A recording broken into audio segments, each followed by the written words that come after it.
大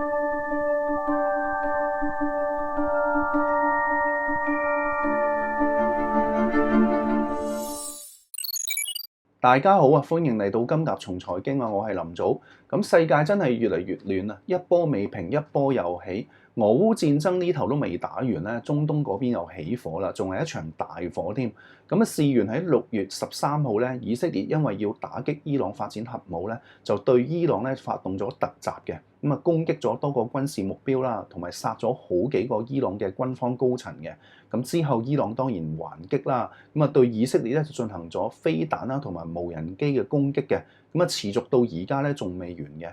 咁啊，正當以伊兩國咧喺度互相攻擊嘅時候咧，美國咧就喺6月22號咧就派出戰機咧就轟炸呢個伊朗嘅核設施嘅。A short time ago, the U.S. military carried out massive precision strikes on the 3 key nuclear facilities in the Iranian regime, Fordow, Natanz, and Esfahan. Tonight, I can report to the world that the strikes were a spectacular military success. 咁啊，全球都感到非常突然啦，因為之前美國總統特朗普咧仲話要考慮2個禮拜先有決定嘅，咁啊估唔到咧咁快就出手啦。不過咧我就唔係覺得好突然喎，因為咧我一路都有追睇循環理論大師Martin Armstrong 嘅預測嘅。咁好多年前咧佢已經預測咧美國會喺2026年咧就介入一場國際戰爭嘅。咁啊 Martin 嘅預測圖顯示咧2026年咧係美國國際戰役嘅恐慌週期啊。咁過去幾年咧我都有喺好多篇文章提過呢樣嘢噶啦。不過咧我一直都以為美國咧會介入嘅咧係俄烏戰爭啊。咁但係而家好明顯，美國介入嘅咧就係中東嘅戰爭。咁啊，關於Martin嘅理論咧，將來有機會咧再同大家慢慢講，因為佢嘅理論咧都好龐大嘅。咁啊，小弟我咧都係需要啲時間去睇下咧點樣用影片去表達嘅。咁啊，睇翻場以伊戰爭啊，新聞咧就話以色列有煉油廠、醫院啊、交易所啊都中招嘅，咁啊損毀都幾嚴重嘅。咁多年咧都好少見到以色列咧受到咁嘅攻擊㗎，因為以前咧通常都係啲哈馬斯啊或者係真主黨啲火箭炮之類嘅小型武器，咁大部分咧都係俾以色列嘅防空系統啊攔截咗嘅。咁啊好明顯咧一場大戰咧已經開始咗㗎啦。咁啊，美國介入咗呢場戰爭咧，其實都可以預計得到嘅。咁啊，因為以色列咧係美國喺中東最重要嘅盟友啦，而伊朗咧就長期都係同美國對立嘅，唔單止受到經濟制裁，更加係被美國咧指責係邪惡軸心國啊。咁啊，好多咧高舉歐美係文明其次嘅人咧，當然就非常興奮啦。咁啊，覺得將會又有一個咧野蠻嘅邪惡國家咧被消滅啦。咁啊，結局咧應該咧就會好似當年嘅利比亞、伊拉克咁樣嘅。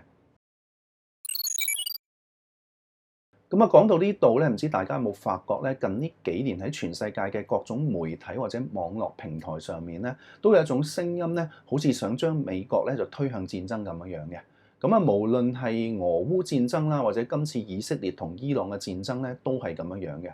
咁我覺得咧，最主要就係因為美國經過咗咁多年嘅對外戰爭之後咧，其實已經係形成咗一個咧透過戰爭而獲得利益嘅集團㗎啦。咁佢哋咧就會通過各種嘅渠道咧去宣揚咧呢樣嘢嘅。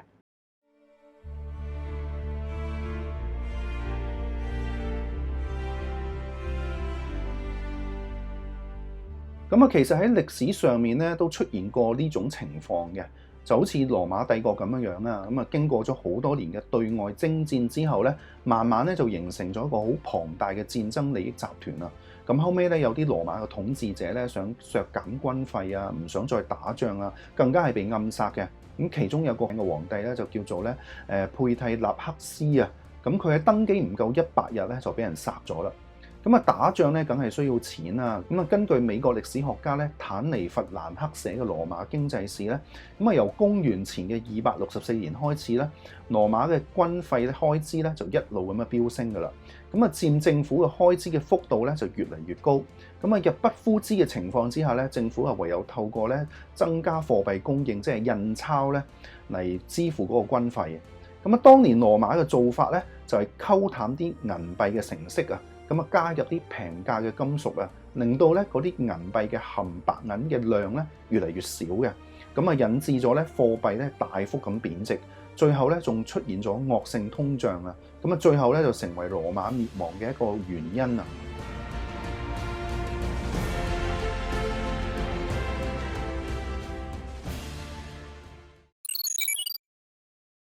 咁啊睇翻咧美國咁多年嘅軍費開支啊，其實都幾似啊！咁過去大半個世紀啊，都係以一種咧一浪高於一浪嘅方式係上升嘅。咁韓戰之後有越戰啦，越戰之後有冷戰啦，冷戰之後有反恐戰爭啦，就攻打呢個阿富汗啦同埋伊拉克嘅。咁跟住到咗2022年咧，就有俄烏戰爭啦。咁啊美國雖然咧就冇直接介入，但係咧就大力咁樣援助烏克蘭啊！咁啊到而家咧又嚟到一場新嘅戰爭啦，就係以色列對伊朗嘅呢場世紀大戰啊！咁啊俄烏戰爭咧，美國咧主要就係出錢又冇出人嘅，咁啊分別其實都好大嘅。一出人咧個開支咧就好唔同噶啦。咁美國嘅軍人咧都係要買保險嘅，咁另外咧陣亡啦或者受傷啦，政府都要發放咧補助金啊、撫恤金啊一啲生活資助嘅。咁當年打阿富汗咧，我睇過咧美國各種嘅數據啦，保守估計咧政府大約係使咗2萬幾億嘅。咁啊睇翻而家美國政府嘅財政狀況啊，其實都幾緊絀嘅。咁啊根據美國國會預算辦公室嘅資料啊，咁喺2024年咧美國政府嘅總開支咧大約係6.75萬億美元嘅，但係咧政府嘅收入咧只有4.9萬億左右嘅啫。即係財赤咧接近2萬億啊，係疫情以嚟嘅新高。咁呢2萬億咧，主要都係通過發債咧嚟籌集嘅。咁可能有人睇到呢幅圖會話咧，咁啊2020年嗰陣咧咪仲誇張，咁啊財赤咧去到3萬幾億。但係當你咧再留意一下美國政府嘅債務利息開支咧，就會知道情況都幾麻煩嘅。咁啊2020年嗰陣咧，政府嘅債務利息咧只係5000幾億左右嘅啫。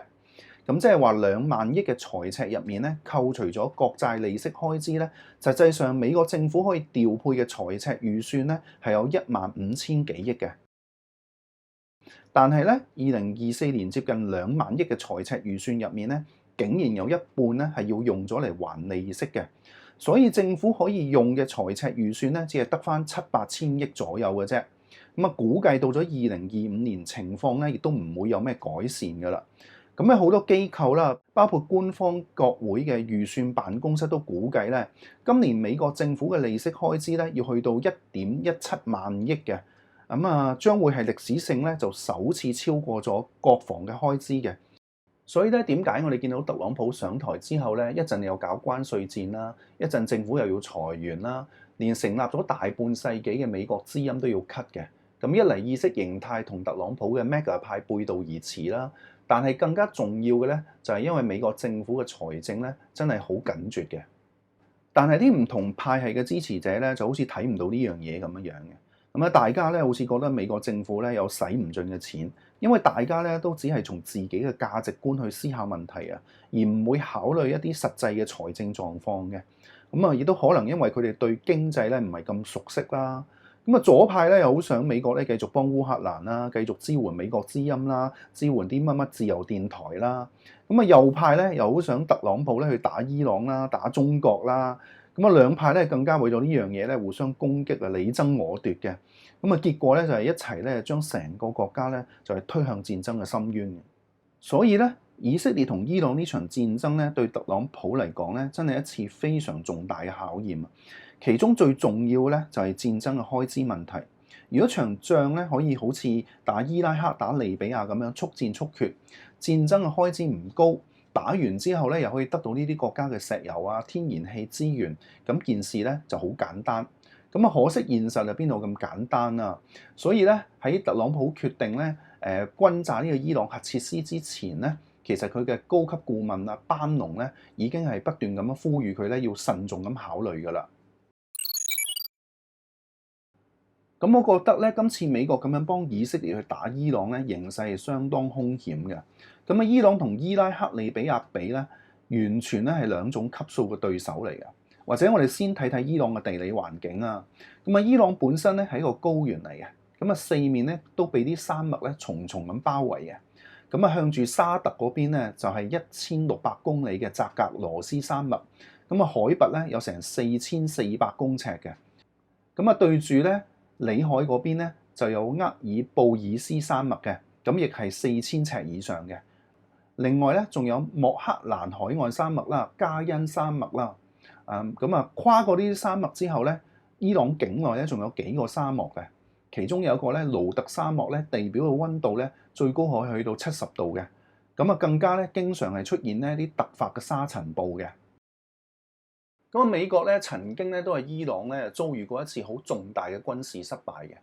伊朗喺1979年爆發咗伊斯蘭革命啦。好多皇室咧都流亡咗去美國嘅。當時嘅伊朗新政府咧就要求引渡呢班皇室咧就翻去伊朗受審啊。俾美國拒絕咗嘅。大批嘅伊朗青年咧就衝入咗德黑蘭嘅美國領事館啊。挾持咗幾十個美國人質，要求咧將佢哋咧就交換伊朗嘅皇室嘅。美國政府咧就秘密咧組織咗一項咧叫做咧鷹爪行動嘅計劃啊。由中央情報局 CIA 啦、美國空軍啦、陸軍咧一齊去籌劃嘅。派咗一隊特種兵咧就進入伊朗去營救啲人質。但係咧天有不測之風雲啊。飛過啲沙漠嘅時候咧就遇到沙塵暴啊，啲機件咧就失靈。兩架運輸機啊相撞爆炸。機上嘅美軍咧差不多咧就全部死晒。當年嘅伊朗人咧仲抬住啲美軍嘅屍體咧去遊街示眾嘅。幾千年嚟咧，伊朗嘅統治者咧亦都好清楚自己嘅地理優勢嘅。知道自己嘅國家咧天生咧就係一個咧易守難攻嘅地方。啲大型嘅武器咧要進入伊朗咧就要跨過啲山脈同埋沙漠。其實咧同送死都冇乜分別嘅。敵人咧如果要進入伊朗嘅話咧，比較容易咧就係用空降軍隊嘅方法。但係如果冇啲大型嘅武器，好似坦克咁去做掩護嘅話咧，其實都相當危險嘅。所以點解美國咧同伊朗咧交互咗咁多年咧，但係都一直咧都唔敢咧就係貿然咁出兵去打伊朗嘅。有咁嘅地理環境保護咧，咁多年嚟伊朗咧差不多將所有嘅精力咧都放喺研究導彈上面嘅。只要咧佢能夠用導彈打到你，造成損失，已經係一種好成功嘅進攻㗎啦。尤其係對付以色列呢種咧國土面積比較細嘅國家。當然伊朗咧都有弱點啦。佢哋嘅政權咧最怕咧就內亂啦。只要咧能夠從內部咧咁樣瓦解伊朗嘅話咧，就有辦法咧征服呢個國家㗎啦。好似1979年嘅伊朗嘅伊斯蘭革命啦，推翻皇室，變成咗一個神權嘅政體啊，就係一個好好嘅例子啦。所以呢幾排咧，你見到以色列嘅總理內塔尼亞胡咧都公開咧咁呼籲伊朗人咧去革命啦，去推翻個政府啦。連身在美國嘅伊朗末代王子咧，亦都開腔嘅，叫伊朗人咧要反抗。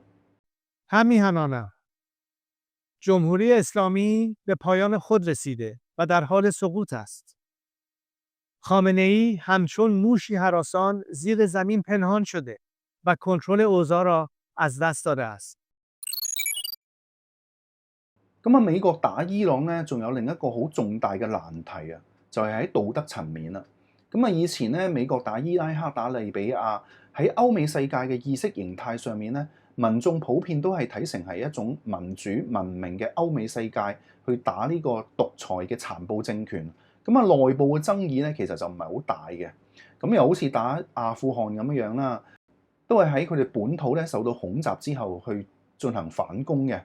喺民眾嘅角度咧，成唔成功咧係另一個問題，但係咧係出師有名嘅。但今次咧，以色列同伊朗嘅呢場仗咧，時間點係非常特殊嘅。佢係發生喺以巴衝突之後嘅。成個歐美世界咧，已經因為以色列喺加沙嘅軍事行動咧，出現咗好嚴重嘅分歧㗎啦。喺2024年嘅11月啦，國際刑事法庭咧，更加係對以色列嘅總理咧發出咗拘捕令嘅，話佢咧就犯咗咧呢個反人類嘅戰爭罪嘅。美國嘅最高學府哈佛大學啊，長期都有一班咧就支持巴勒斯坦嘅抗議活動嘅。好多荷里活嘅明星啦，都係企喺巴勒斯坦人嗰邊嘅，反對以色列。當然右派咧一定會話佢哋係左膠嘅，話佢哋係冇思考能力嘅。但係無論你點樣鬧咧，擺喺面前嘅事實就係咧，你改變唔到呢班人嘅諗法。左派咧喺歐美社會嘅力量咧已經係發展咗好多年㗎啦，已經係根深蒂固㗎啦。咁啊，以前左派喺度鼓吹咩普世價值啊、對抗暴政啊、反侵略啊，其實嗰啲右派自己都係會支持佢哋、認同佢哋嘅。咁啊，好似俄烏戰爭咁啊，好多諗法比較偏右嘅人咧，亦都係同呢啲左膠咧企埋同一個陣線嘅。咁其實佢哋都係有份去壯大佢哋嘅聲勢嘅。咁啊，所以到咗而家係發生喺以色列身上，你要改變佢哋嘅諗法咧，其實係邊有咁容易咧？係咪先？咁而家呢一個咧被通緝啦，被好多歐美民眾咧指責係反人類嘅政權，竟然咧話要舉起文明正義嘅大旗咧，咁啊去幫啲伊朗人咧去對付佢哋嘅殘暴政權。其實成件事咧完全係講唔通嘅。咁啊，最起碼咧你根本冇辦法喺歐美嘅社會度咧凝聚到一種共識，去講服嗰啲民眾咧，令佢哋相信今次咧係正義對邪惡嘅一場戰爭。因為以色列喺好多人嘅心目中咧，其實已經係等同邪惡㗎啦。咁而且今次咧更加係以色列先出手，而唔係伊朗。咁有呢種道德層面嘅質疑咧，我覺得美國幫以色列去打伊朗，係比伊朗去打以色列或者美國咧更加高難度嘅。咁啊，只要咧你唔小心傷害到伊朗嘅平民咧，咁就會喺全球咧觸發另一場咧對以色列對美國嘅道德審判啊！因為以色列咧喺加沙嘅形象咧已經係好差㗎啦。咁啊，另外啦，咁啊，伊朗國內咧都有啲親西方嘅力量嘅。如果你唔小心咁樣打到伊朗嘅平民嘅話咧，咁喺伊朗嘅呢啲親西方力量咧，亦都會失去支持嘅。如果伊朗嘅反政府力量咧失去民眾嘅支持嘅話咧，咁而家伊朗呢個神權政體嘅地位咧就會得到進一步嘅鞏固。咁美國要打伊朗咧就會難上加難。咁啊，對美國嚟講咧，打伊朗咧仲有一個好兇險嘅地方嘅，就係伊朗嘅東面咧就係連接住阿富汗同埋巴基斯坦，咁啊再過去咧就係中國啦。咁啊，另外俄羅斯咧亦都係好接近嘅，中間咧只係隔住咗土庫曼啦同埋阿塞拜疆。咁而家已經有鐵路直通㗎啦。咁中俄兩國嘅武器咧，其實係可以源源不絕咁送到伊朗嘅。所以咧，美國介入咗以色列同伊朗嘅呢場戰爭咧，發展成為一場持久戰嘅機會係相當高嘅。雖然呢幾日咧有消息傳出咧，以色列咧會同伊朗停戰，但係我覺得呢件事咧係冇咁快完嘅。正如俄烏戰爭啊，都好多時咧會有停戰啦，有和談啦，但係最後咧都係會繼續打嘅。咁而家美國咧已經正式咗咧介入咗呢場戰爭㗎啦。我估計咧開始咗咧就好難停落嚟㗎啦。咁考慮到伊朗嘅地理環境啊、人口啊、軍事力量啊，我估計咧發展成為一場抗日持久嘅拉鋸戰嘅機會係相當高嘅。咁啊，暫時嚟講咧，美國打擊伊朗咧主要都係空襲為主啦，但係單靠空軍咧效用係非常之有限嘅。我估計未來1年咧，絕對有可能咧係會發展到地面戰嘅。咁啊，而家嘅美國咧，其實我就覺得好似羅馬帝國咁樣樣啊。無論係民主黨同左派執政啊，定係共和黨同右派執政，都係一樣噶啦。只係介入戰爭嘅目標唔同咗咁解嘅啫。如果民主黨執政嘅話咧，喺烏克蘭咧就會越陷越深，最後可能會同俄羅斯打嘅。咁啊，共和黨執政咧就會好似而家咁樣樣啦，就介入咗呢以色列同伊朗嘅戰爭。咁啊，最終影響嘅咧一定係美國嘅政府財政啊。咁啊，赤字繼續上升咧，已經係無可避免嘅事㗎啦。